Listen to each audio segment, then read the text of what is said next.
तर अंजली दमानिया यांनी केलेल्या खरेदी घोटाळ्यांच्या आरोपांवरती एक नजर टाकूयात।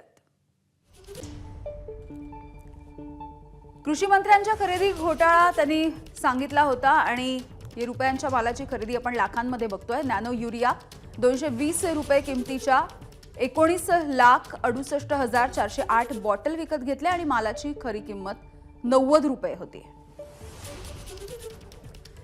नॅनो डीएपी 590 रुपयानं 19,57,438 बॉटल आणि या मालाची खरी किंमत 269 रुपये 500 ml साठी।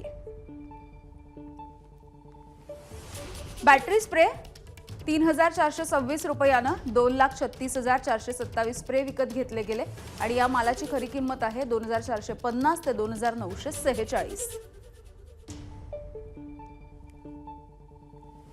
मेटॅल्डिहाइड 1,275 रुपयांनी 1,96,000 किलो विकत घेतलं आणि या मालाची खरी किंमत 817 रुपये। कापूस गोळा करण्याच्या बॅगा 1,250 रुपयांनी 6,18,000 बॅग्स त्यांनी घेतल्या आणि या मालाची खरी किंमत आहे 20 बॅगांसाठी 577 रुपये।